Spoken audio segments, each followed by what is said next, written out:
Fiangonana Adventiste Malagasy eto amin'ny Ile-de-France dia manolotra ho anao. Noavaozina. Famelabelarana ratsoratra masina iarahana amin'ny pastora Andriaparatiana Fanera izay mitondra ny lohahevitra hoe ny faharetan'ny finoana. Eo ihany koa ny famelabelarana ara-pahasalamana izay mitondra ny lohahevitra hoe manova ny fiainana ny fahasalamana. Izy io dia iarahantsika amin'ny profesora Andria Manarivo Mahambalatiana. Manara-finaritra ary tompoko.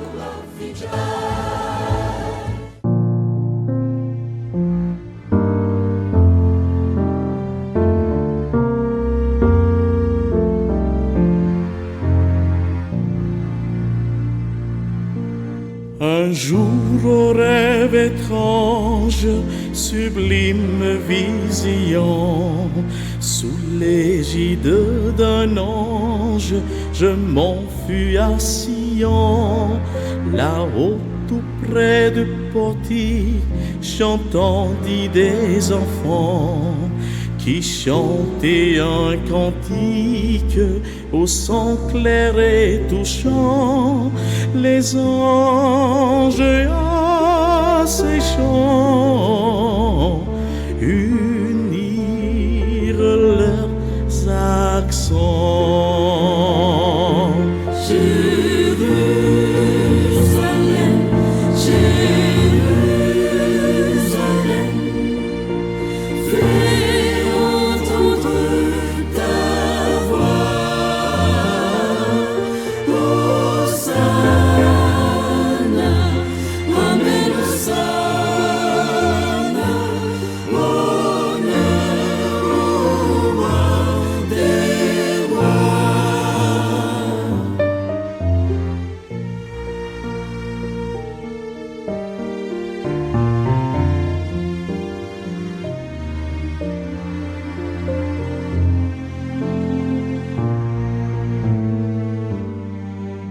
À ce merveilleux rêve, un autre succéda.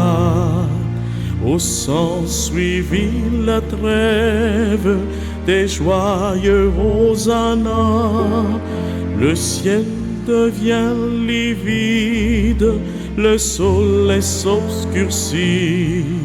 Sur un monde perfide descend la sombre nuit, car pour le roi des rois, l'homme élève une croix. Jérusalem, Jérusalem, écoute enfin et crois. Hosanna, Amen, Hosanna, honneur au roi des rois.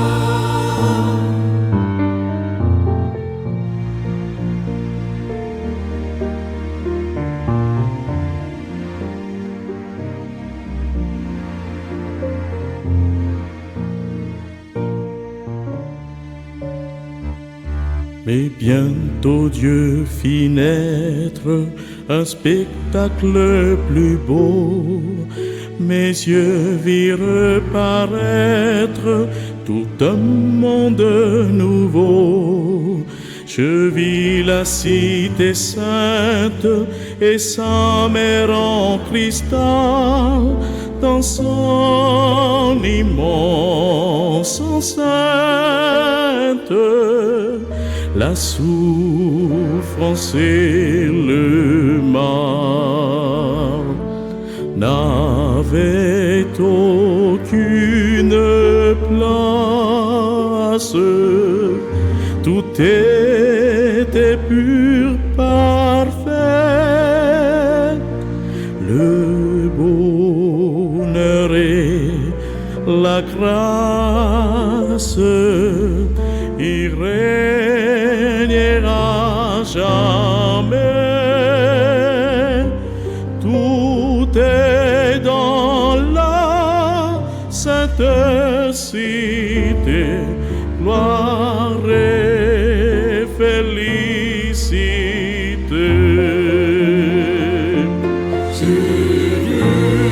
Jérusalem, Jérusalem,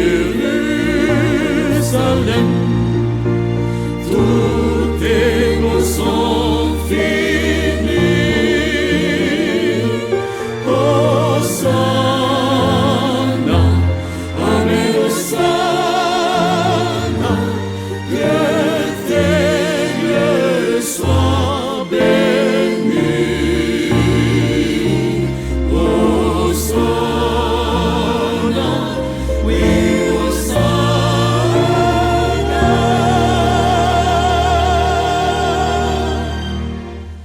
Que tes lieux soient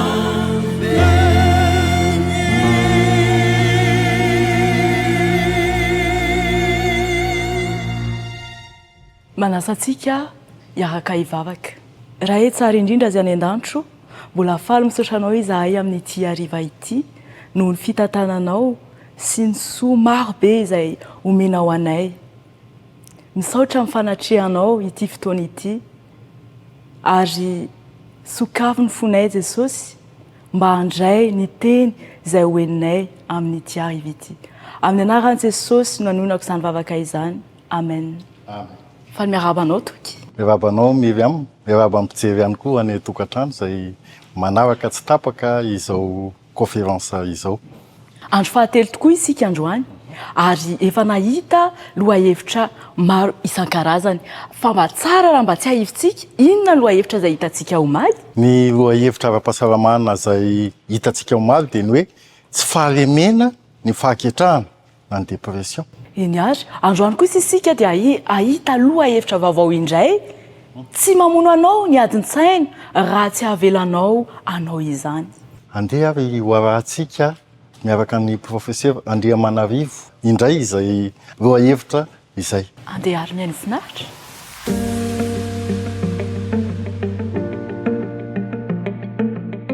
Hiditra andro fahatelo isika ry Ralasy Babimalala. Le stress ne vous tue pas, sauf si vous le laissez faire. Tsy mamono anao ny rarisaina na ny stress raha tsy manaiky resiny ianao.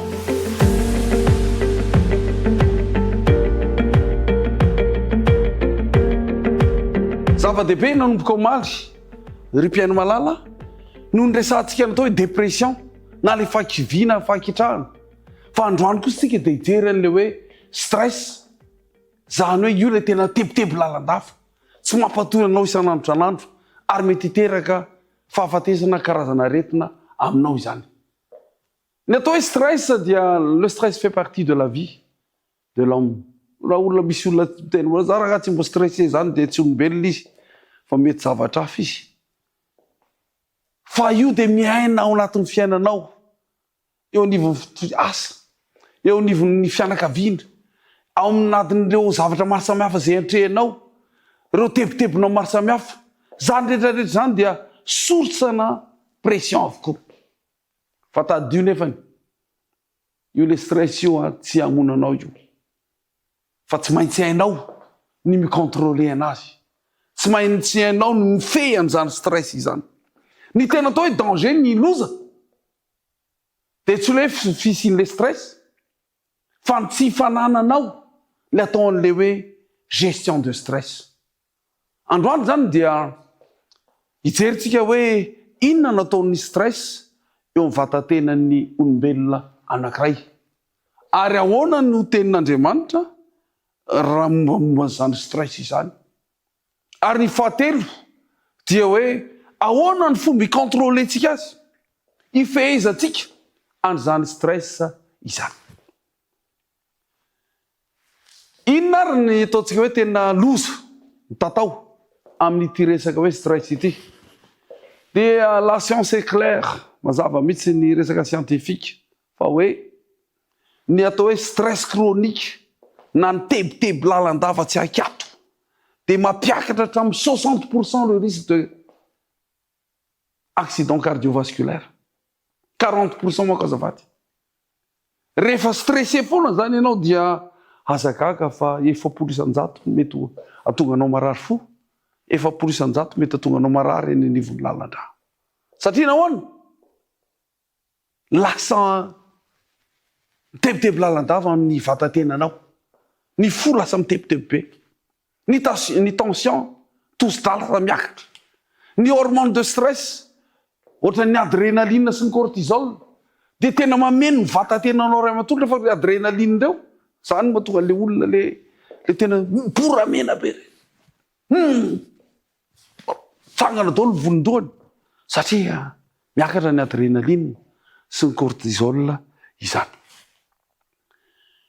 ary fiafarany dia lasa reraka lava ianao lasa tsy ampy toromaso tsony lasa feno tebiteby le atao le anxiété ary lasa marary fo mihitsy ary rehefa ohatra ka tsy vao contrôler marihana eto zany fa ny ady atao amin'ity stress ty zany de voalohany indrindra tena tsy maintsy hainao ary tsy maintsy fantarinao de hoe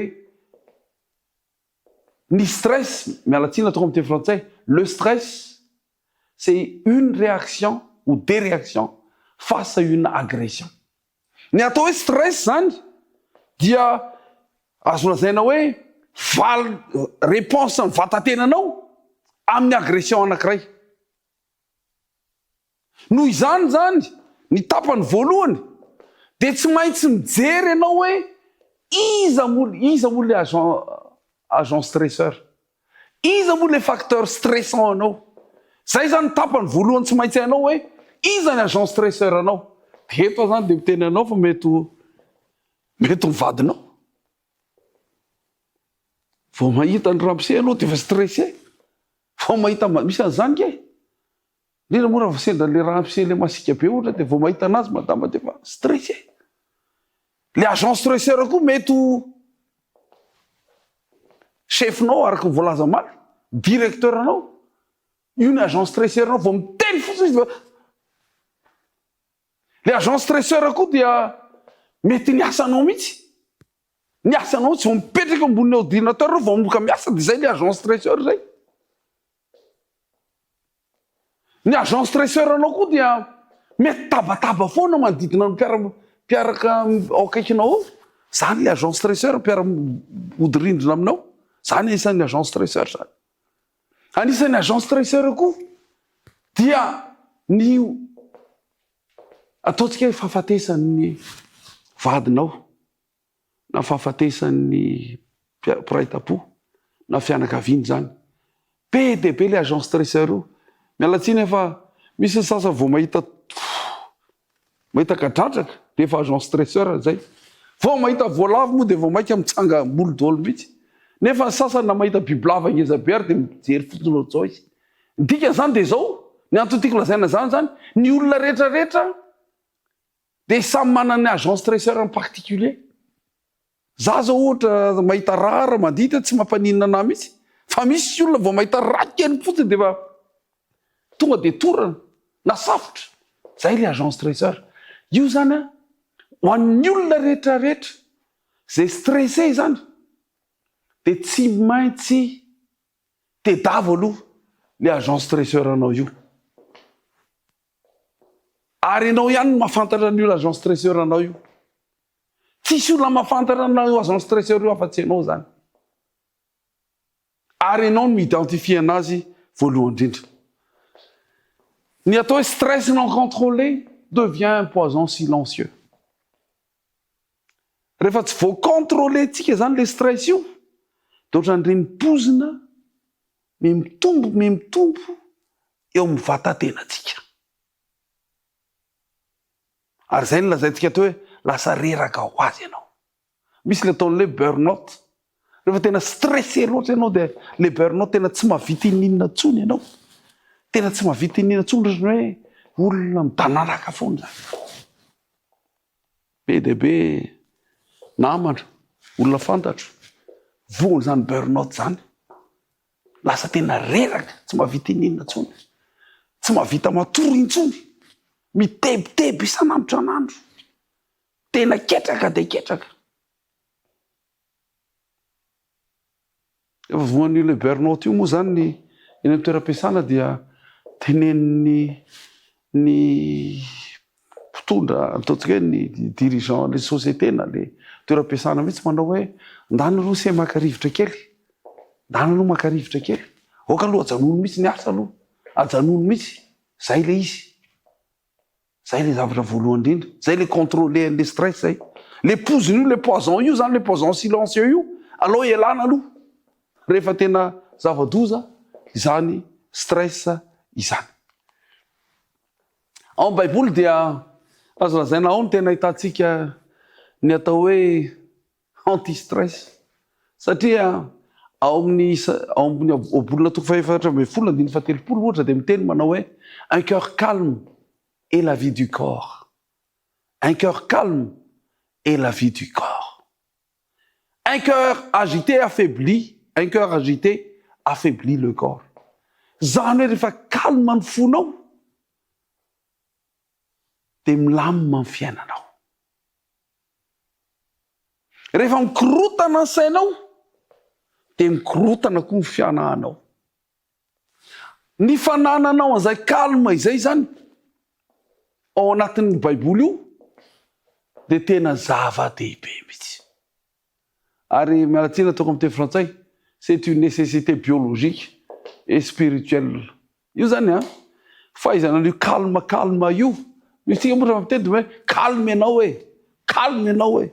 Zany efa fomba fitenenana mihitsy. Le calme io zany garder le calme io tena anisan'ny tena zavatra ilaina amin'ny anti-stress.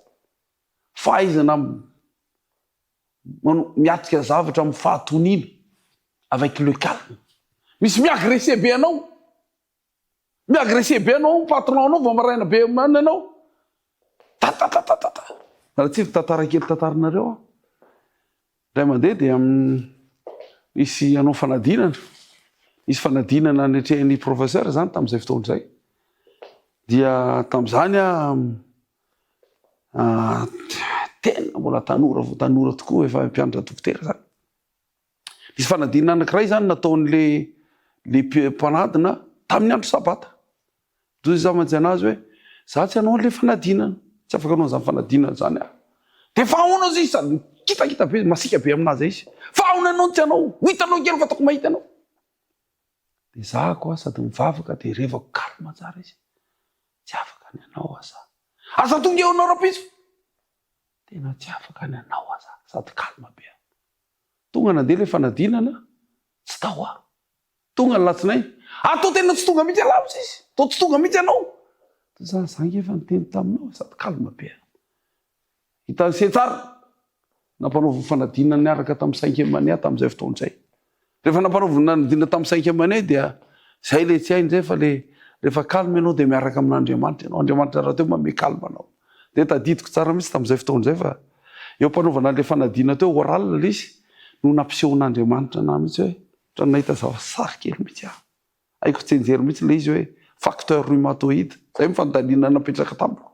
Dia mivoaka ohatran'ny teny ohatran'ny namaky teny mihitsy aho. Zahako lasa voalohany tamin'le concours. Un cœur calme est la vie du corps. Mila calme foana zany isika. Inona aby ary zany tena ataon'ny hoe stress ty ao anatin'ny vatantenantsika raha vitantsika zany le facteur. Le agent stresseur. Dia inona kosa ary ny ataony ao anaty vatantenantsika. Ny atao hoe stress raha tena tsotra dia hoe inflammation plus hypertension. Inflammé daholo, miredjetra daholo, zay ny dika anazy amin'ny tena terme tsotra. Miredjetra daholo ary miakatra ny tosi-dranao. Io zany le inflammation silencieuse. Ianao le stressé foana io dia tadio fa inflammé daholo ny any amin'ny foihanao any. Inflammé daholo ny any amin'ny lalan-dranao any. Inflammé daholo ny anatin'ny any amin'ny afikafikanao any. Inflammé daholo ny anatin'ny tsinainao any. Miakatra ny tosi-dranao. Augmentation de la tension artérielle. Ary indrindra koa le hoe affaiblissement de l'immunité, zany ny stress zany. Tsy manana défense intsony ianao. Malemy, marary lava makany amin'ny dokotera. 3 fois ianao dans le mois, 4 fois ianao dans le mois makany amin'ny dokotera foana. Satria ahoana? Efa tratran'le inflammation any amin'ny sela maro samihafa any ianao. dia marary foana. Ny stress koa araky ny hita tamin'ny andro voalohany dia manafaingana le atao le fanterana la hoe vieillissement accéléré izany. Accélération du vieillissement. Fa ity ny bonne nouvelle zany. Amty arivo ty dia hoe la respiration profonde diminue le cortisol. Ty dia efa fantan'ny manam-pahaizana fa ary ty ny tena ataontsika hoe anti-stress tena goavana indrindra le hoe respiration na ny fisefony zany. Respirer profondément, lentement, consciemment. Misefo miadana fa lalina. Ary zay le fisefona respiration zay mandefa message any amin'ny ati-doha, envoie un message au niveau du cerveau. Oui, c'est en danger ça. Je ne suis pas en danger. En lutte contre le stress, hein, l'exercice respiratoire, ni fisefona dia tena zava-dehibe. Zava-dehibe amin'ny vatan-tenanao. Rehefa matsiaro ny tenanao, stressé par quelqu'un, dia dalanao misitaka kely, dia manaova respiration kely. Amin'izay fotoan'izay le corps ralentit, vatanao rehetra somary calme daholo, ny fonao somary calme, ny tension midina, ary ny sainao somary tony rehefa manao ny respiration ianao. La respiration, c'est un médicament gratuit que Dieu a mis en nous. Namen'Andriamanitra fanafody manokana antsika dia ny fisefona izay tena iadivana amin'ny stress izany. Zao no voalazany tenin'Andriamanitra amin'ny Salamy fa 4:1 hoe arrêtez et sachez que je suis Dieu. Andriamanitra zany dia miteny antsika manao hoe mijanona okizay izaho no Andriamanitra aho. Arrêtez de courir. Aza miazakazaka intsony. Arrêtez de t'inquiéter. Aza mitebitebitsony. Arrêtez de vouloir tout contrôler. Aza ajanony le hoe tiako atao daholo ty zava-rehetrarehetra ity. Tiako voafehy daholo ty zava-rehetrarehetra ity. Arrêtez. Ajanony. Raha te handresy stress ianao kontra le fisefona tao dia tadio zany ty arivo ty manao eo. Arrêtez. Satria zava-doza izany. Reto raha misy exercice pratique zay tokony ataontsika zany dia ny resaka respiration teo. Dia tsotra le izy, idio no maso. Idio masonao. Dia lasa respirer par le nez, mais inspirer mifoka rivotra madio. 4 secondes. Zay tsara. 4 secondes. Dia bloqueo kely. Retenir avy kely ny respiration. Eo amin'ny 2 secondes eo. Dia rehefa avy eo dia manaova expiration 6 secondes.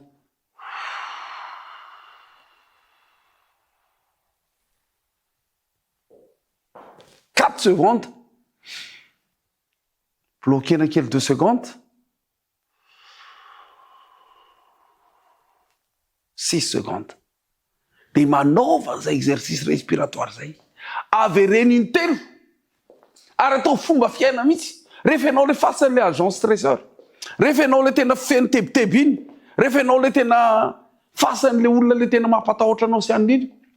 Dia manaova l'exercice respiratoire io. Ary ty misy an'le hoe l'art de parler en public.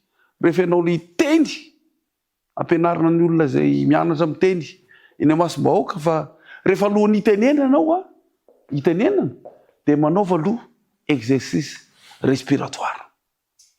Dia eno tsara fa mitepo moramora ny fonao, me calme ny fonao. Ary ny sainao lasa tena somary tena tony dia tony. Ary ny vatanao tena relâché, complètement relâché. Tena ohatrany hoe vonona hiatrika an'ilay izy. Tsika zany amin'ity le stress ity dia azo atao tsara ny miady amin'ny stress.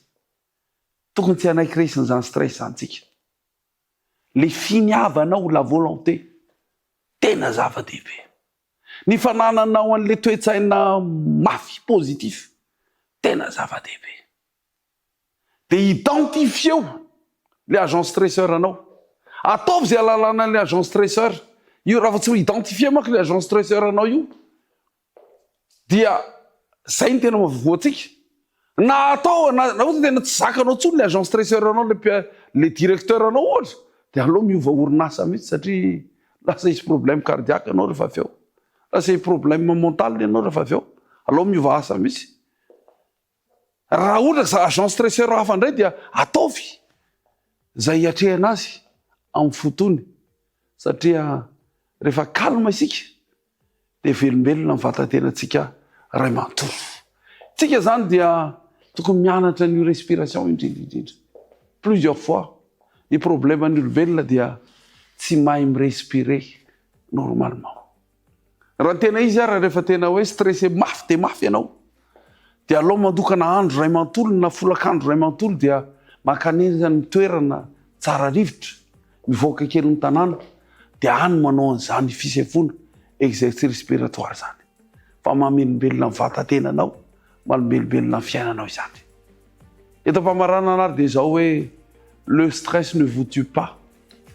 Ary tsy hamonanao tsony ny stress satria efa eo am-pelatananao avokoa zany leo fitaovana rehetrarehetra, reo fitaovam-piadiana rehetrarehetra hiatrehana an'izany stress zany. Ary ny tena fandriko de olona vehivavy sy lehilahy tony de tony isika manomboka amin'izao arivo izao satria resitsika zany rarisaina na ny stress izany. Saotra tompokilay mankasitraka tompoko faly. Izao tsika dia hiditra amin'ny famelabelahana ara-panahy. Nahita aloha hevitra anankiray isika omaly toky. Loha hevitra omaly dia ny hoe ny olo tiako ny namadika. Inona no jerentsika androany? Androany kosa isika dia hijery loha hevitra anankiray ilevitra sahijoro. Ilevitra sahijoro. Mialohan'izay hanarahantsika an'izany famelabelavan' izany andeha ro hieno hira anankiray isika zay ataon'ny Maranatha Junior mitondra ny lohateny Montre-moi Seigneur.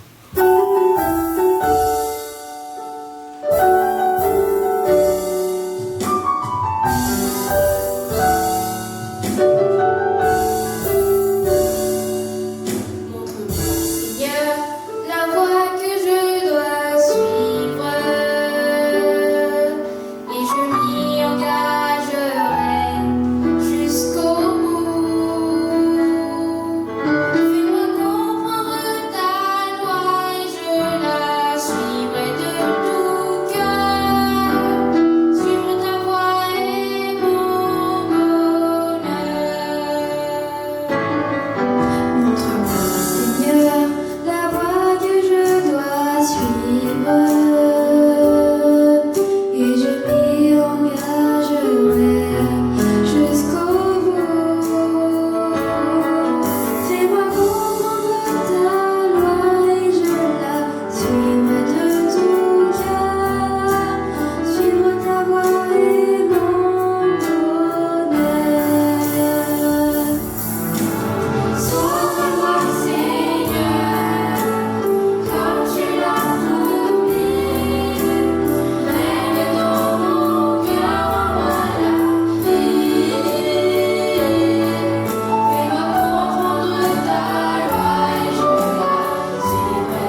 Falina indray no ionana amintsika ry havana malala hiaraka handinika ilay loha hevitra hoe no avaozina sy ny faharitan'ny finoana ary araka nefa no ny fampizarantsika tena mpiandohana dia ny hoe fanariana indrindra raha tena hitondra fanavaozana eo amin'ny fiainantsika ny afatra izay omeny tompo amintsika mandritra an'ity herinandro ity. Ary any tena marina dia tiany Jesosy ho avaozina mihitsy ny fiainanao.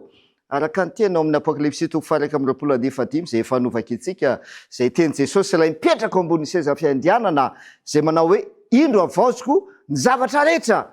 Ary ny ten'Andriamanitra ihany koa moa zany any amin'ny Romana 12:2 dia milaza an'izany ihany koa izy hoe aza manaraka ny fanao izao tontolo izao mba hatateraka le fanavaozana dia miteny ny ten'Andriamanitra hoe aza manaraka ny fanao izao tontolo izao fa miova amin'ny fanavaozana ny saina hamantara anareo ny sitrapon'Andriamanitra. Ao amin'ny dika teny iombonana dia tsara mihitsy ny ilazany an'izay ten'Andriamanitra izay Romana 12:2 dia hozy izy hoe aza manaraka ny fomba zao tontolo izao fa meteza ovan'Andriamanitra ka iavao saina hamantarana ny sitrapon'Andriamanitra.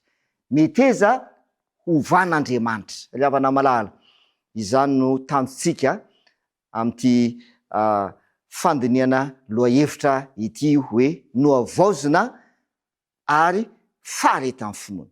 Mba tena ho avaozin'Andriamanitra ianao, ny fiainanao, ny toetranao, ny fisainanao, ny mombanao rehetra dia ho avaozin'Andriamanitra ka aharitra amin'ny finoana ianao. Ka rehefa ho avy Jesosy dia hita finoana eo aminao tokoa Jesosy Kristy.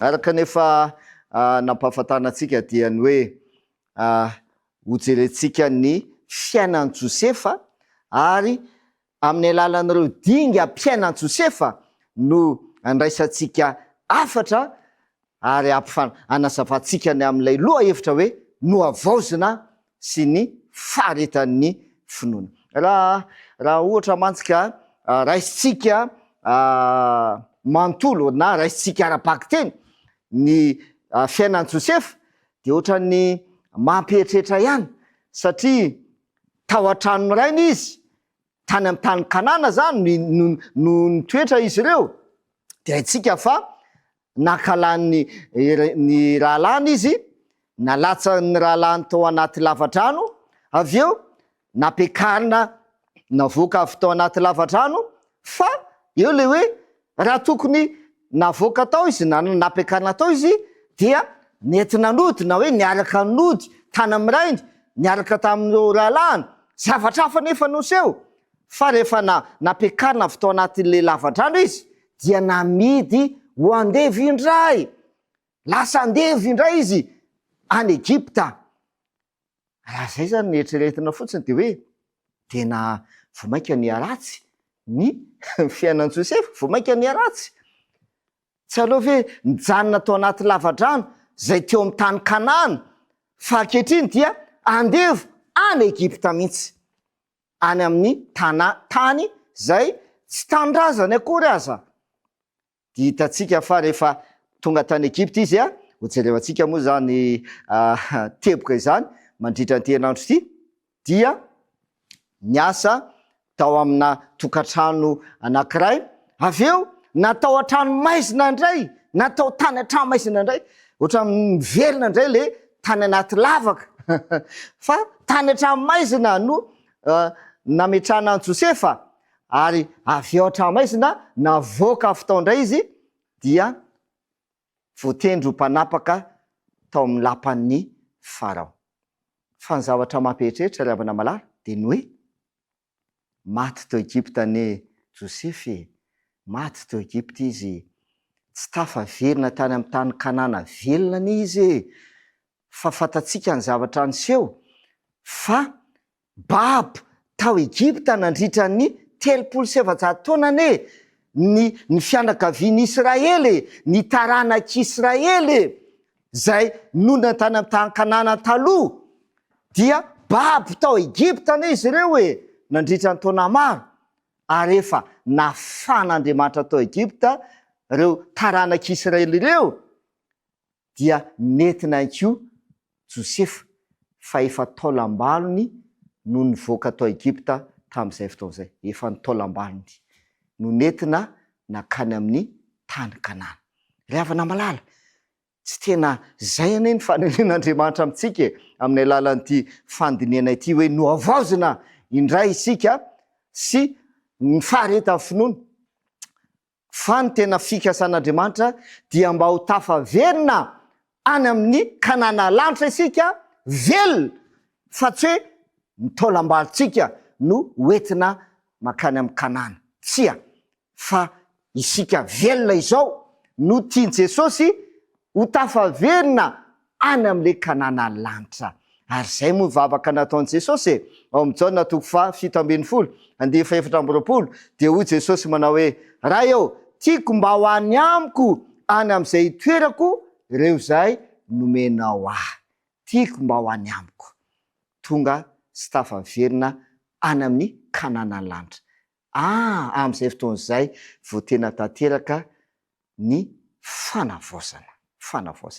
Fa mandritra ny dingam-piainan'i Josefa dia tian'Andriamanitra hiainantsika sahady zany fanavaozana izany ka mba tonga atsika aharitra amin'ny finoana.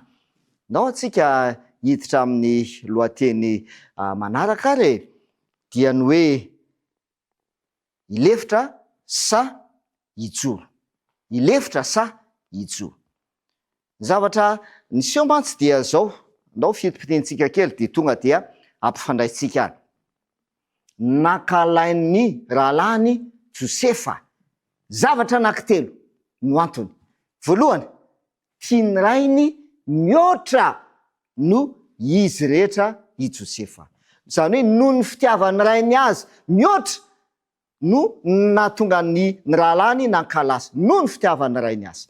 Ny faharoa, nomeny rainy akanjo tsara tarehy Josefa. Ary ny fahatelo dia nanonofo Josefa dia nonofony no natonga azy ny rahalany zany nankalasy. Ry havana malala, mety tanteraka amintsika ankoany zany toe-javatra izany ankehitriny noho ny fitiavan'Andriamanitra anao, satria tian'Andriamanitra anie ianao hoe tena tian'Andriamanitra mihitsy ianao, dia noho ny fitiavan'Andriamanitra anao le rainao zay any an-danitra dia mankahalanao ny olona, mankahalanao zao tontolo zao noho ny fitiavan'Andriamanitra anao. Zavatra amseho zany Ary apôstôly Paoly moa dia milaza an'izany hoe any amin'ny Romana 9:9 dia hoe iza no asaraka atsika amin'ny fitiavan'Andriamanitra, iza ozy izy no asaraka atsika amin'ny fitiavan'Andriamanitra. Fahoriana va, fahafatesana, loza, fantrana, sisa. Ry havana malala, aokotsika atoky ny fitiavan'le raitsika any an-danitra, fa tiatsika Andriamanitra ary tena tiatsika lehibe tokoa Andriamanitra.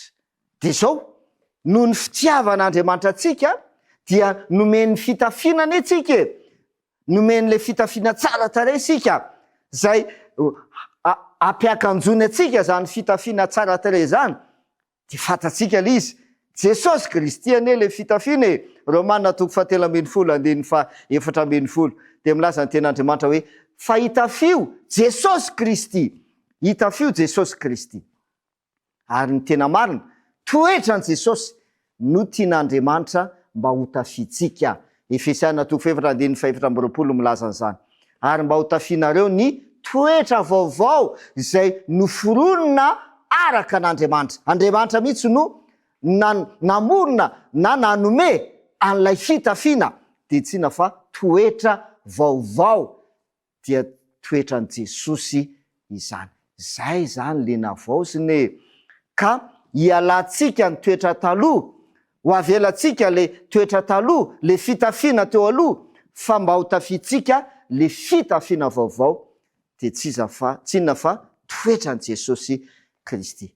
de jereo fa no ny fanaovanao zany fitafiana izany no ny fanananao an'izany fitafiana izany no mety mahatonga ny olona ankalanao satria ianao mitafy an Jesosy de mety ankalainy olona ianao.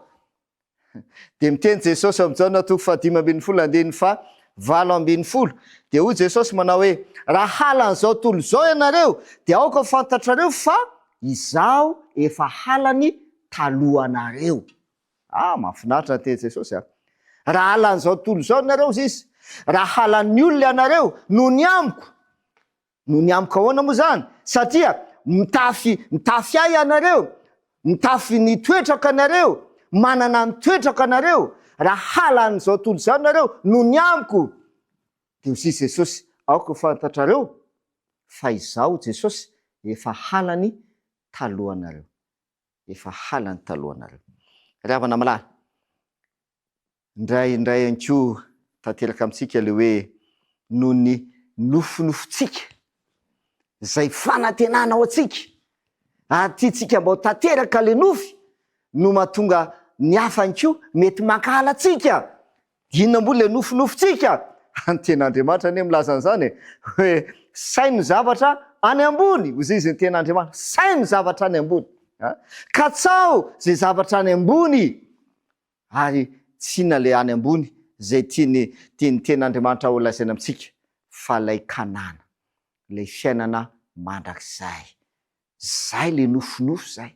Any Petera 2:7 moa izy de milaza an'izany mihitsy hoe fa isika hozy izy araka ny teny fikasana dia manantena zay zany le nofonofo zay manantena lanitra vaovao sy tany vaovao zay toeran'ny fahamarinana manantena zantsika. De mety iseho anko zany no hoe no zay nofonofonao zay zany hoe no ny fanantenanao le lanitra vaovao sy tany vaovao no mahatonga ny hafa ankalanao. Ina moa tianao lazaina amin'izany de izy tsotra ihany hoe tsy tiany ho tanteraka anie le nofy zay neny izy tsy tiany ho tanteraka le nofinao tsy tiany ho tanteraka le fanantenanao de tsina fa le lanitra vaovao sy tany vaovao. Jesosy anefa de miteny amin'ny Luka 2:2 de hozy Jesosy manao hoe kanefa hoy izao aminareo zay miainy tiava ny fahavalonareo manaova soa am'izay mankahala anareo. Ry havana malala na dia nankala azy an Josefy io ny rahalahiny dia nanao soa tamin'izy ireo Josefa araka n'io teny Jesosy io manaova soa am'izay mankahala anareo izy. Inona nataony Josefa? Nandeha nitady an'ireo rahalahiny izy izany akio ny fanavaozana teny tompo ho tanterana aminao dia ny andehananao hitady ny rahalahinao ny andeha hamonjy an'ireo rahalahinao zay nde le fanavaozana ary ianao no atsony tompo mba andeha hitady ny rahalahy ianao no irahin' Jesosy mba andeha anko hitady an'ireo rahalahinao satria Jesosy Kristy lay atsotsika hoe rahalahy anko ary voalazany ten'Andriamanitra zany amin'ny Hebreo 4 fa tsy menatra ny antso atsika hoe rahalahy Jesosy izy dia tonga teto an-tany mba hitady sy hamonjy atsika de maniraka atsika anko izy tahaka ny Josefa ny raha ny rainy hoe mandehana mba jereo tadiavo ny rahalahinao de nandeha izy. Mino fa manomboka zao dia iova ihany ko ianao zay koa zany le fanavaozana satria ianao dia zanaka tian'le rainao tian'Andriamanitra dia maniraka anao le rainao de tsy iza fa Andriamanitra zany hoe mandehana tadiavo ny rahalahinao.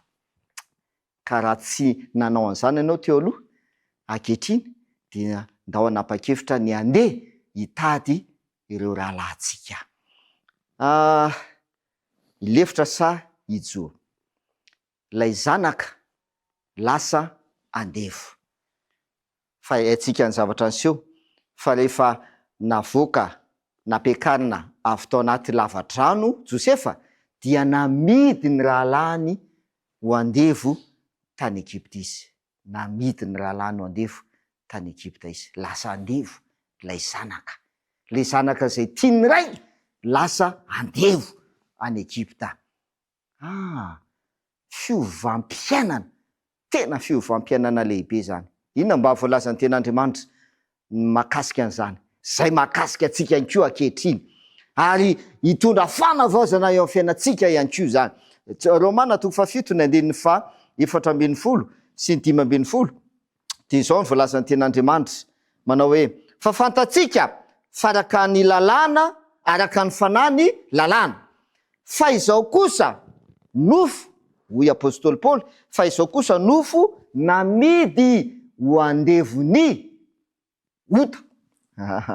Tsy andevony Egyptianina amin'izao andrianantsika izao, fa hozy izy Paoly, izaho kosa nofo namidy ho andevony ota.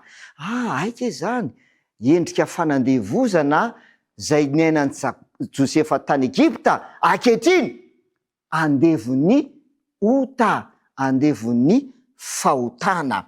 Jesosy moa dia miteny an'izany amin'ny Jaona 4:4 dia hoy Jesosy hoe izay manota dia andevony ota izy. Ry havana malala, iza tsy nanota tamintsika? Ny ten'Andriamanitra dia mamaly samy efa nanota izy rehetra. Ohatran'izay zany kay ny toerana misy atsika ankehitriny. Andevo kay tsika, andevony ota kay tsika ankehitriny. Dia zany no tiany Jesosy ho avaozina eo amin'ny fiainantsika. Mahafinaritra ane ity loha hevitra ity hoe no avaozina sy ny faharetan'ny finoana. Lay tiany Jesosy hovana ny situationtsika kay tsika lay zanaka zay tiany rainy, lay zanak'Andriamanitra lasa andevony ota satria nanota dia lasa andevony ota. Dia tonga Jesosy hanova ny fiainantsika, hanafaka atsika amin'ny fanandevozana. Ary zay ny zavatra voalaza ny ten'Andriamanitra. Jaona 1:7-5 dia ahoana izy ny ten'Andriamanitra? Ary fantatrareo fa izy no naseho hanaisitra ny ota ary tsy mba misy ota ao aminy. Jesosy iray ihany no afaka manaisitra ny fahotana. Izy iray ihany no afaka manafaka atsika amin'ny fanandevozan'ny fahotana ka ho tafavelona ho zanaka indray tsika, tsy andevo intsony. Ry havana malalo, izay le fanavaozana tiany Jesosy ho tanterahana eo amin'ny fiainanao, satria tiany ho tafavelona eo amin'ny toerana zanaka atsika isika. Dia tonga Jesosy Kristy, izy no naseho mba hanaisitra ny ota. Dia ohatran'ny mahatsiaro tsika tany amin'ny fandarantsika voalohany, dikany anarana hoe Josefa, dia misy heviny anankiroa. Ny voalohany dia hoe Andriamanitra hanampy, fa leviny faharoa dia ny hoe hanaisitra. Zay le adikany anarana Josefa. Jesosy Kristy Jesosy Kristy tonga hanaisitra ny fahotantsika. Fa hitatsika zavatra anseho nefa fa rehefa tonga tao Egypta Josefa dia nisy olona anankiray nividy azy. Zay moa zany le atao am'le andevo hoe vidiana, dia alaina dia ampiasaina. Dia novidin'ny olona anankiray izy, haitsika ny tantara, Potifara ny anaran'ilay olona. Dia novidin'ny Potifara izy, dia lasa nanompo any Potifara i Josefa. Inona indray mba hifandraisan'izany amintsika ary? Ndao ara mba maki ny ten'Andriamanitsika. Korintiana 1:9-20. Zao voalaza ny ten'Andriamanitra. Fa olom-boavidy anareo koa dia mankalaza an'Andriamanitra amin'ny tenanareo.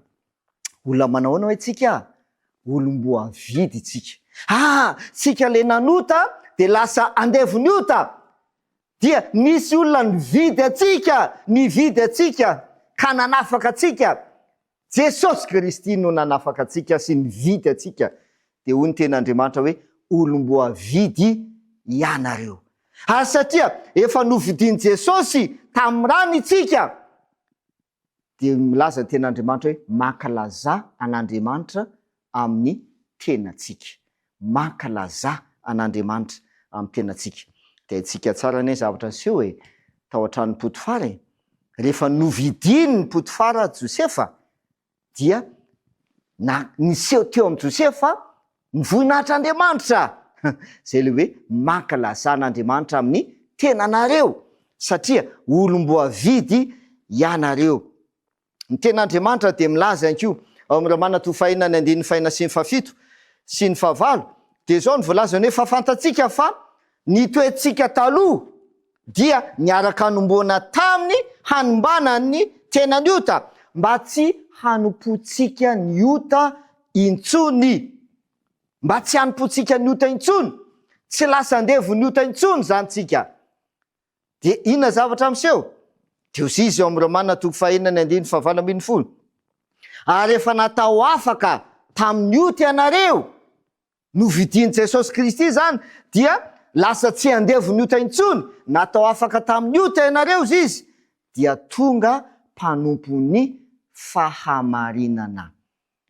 Tonga mpanompo ny fahamarinana. Ry havana malala, izany no fanavaozana zay tiany Jesosy ho tanterahana aminao indray amin'ity andro anio ity. Isika zay nofo namidy ho andevo ny ota, hozy izy Paoly, ary satria nanota isika rehetra dia lasa andevo ny ota, tonga Jesosy Kristy lay rahalatsika ary niseho izy mba hanaisitra ny ota. Ary tonga izy hividy atsika tamin'ny rany no nividianana atsika. Tonga izy nanao solona ny ainy mihitsy mba ho fanafotana atsika, ho fanafahana atsika tamin'ny fahotana. Amin'ny teny frantsay zany de hoe racheté.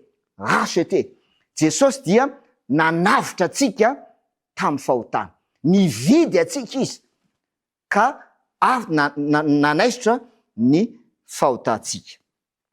De ozy izy ny Romanina zay nivakina teo 5:20 manao hoe rehefa natao afaka tamin'ny ota isika dia tonga mpanompo ny fahamarinana.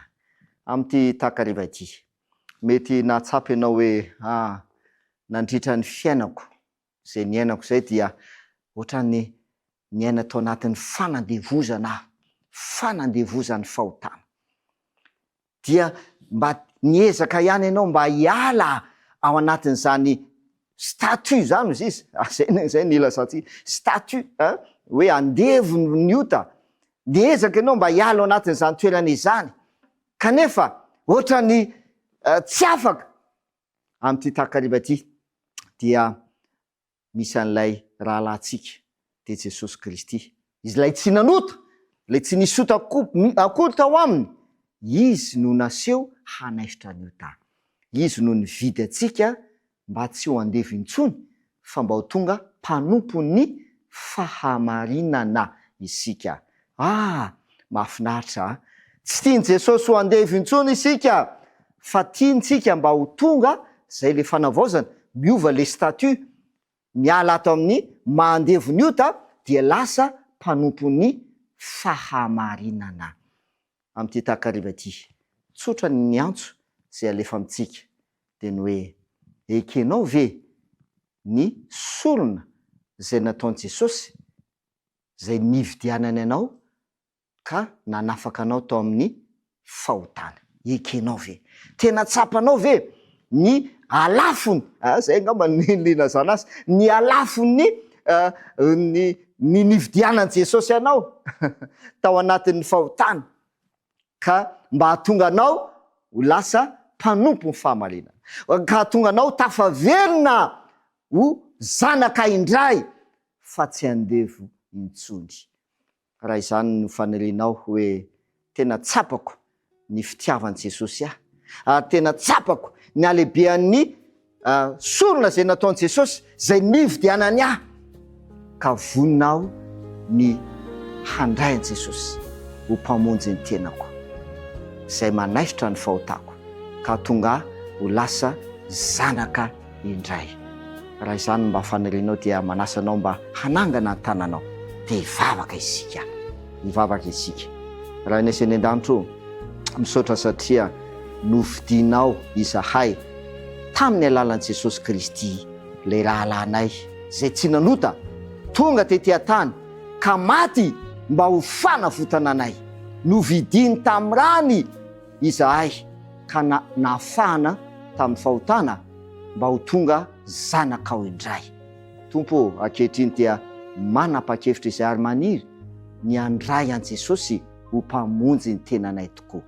Amin'ny anaran'i Jesosy no anoana ny vavaka. Amen.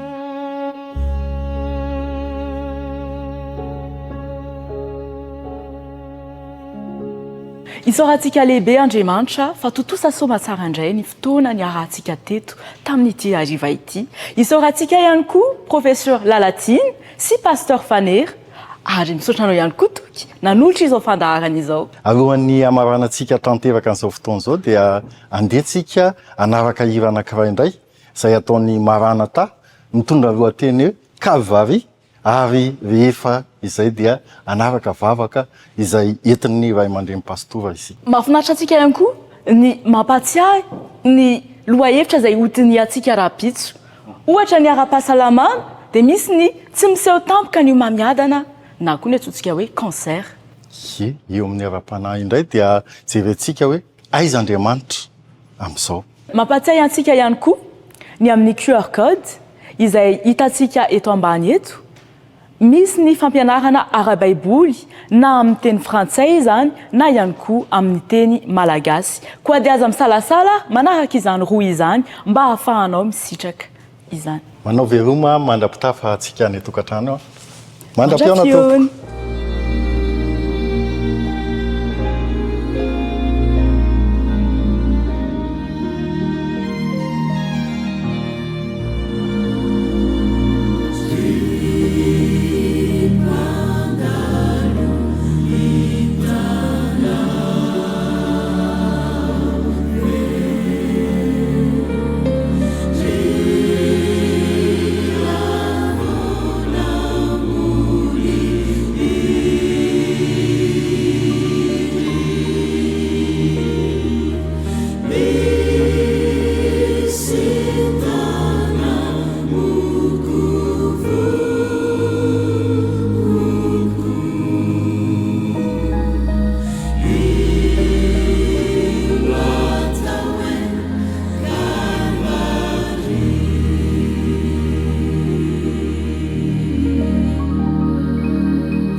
ivavaka isika. Raha inay zay ny an-danitro misaotra anao zay no ny afatra lehibe zay nomenao anay tamin'ity andro anio ity. Hanova ny fiainanay tokoa ane reny afatra sy teny avy aminao reny satria velona sy mahery ny teninao. Amin'ny anaran'i Jesosy. Amen. Saotranao ny nanaraka ny fandaharana hatramin'ny farany, manome fotoana mandray zahay rahampitso toy izao. Miraly anao hatrany mitombo amin'ny fanarahana an'Andriamanitra ary anavao ny finoana azy. Mandra-piona indray ary tompoko.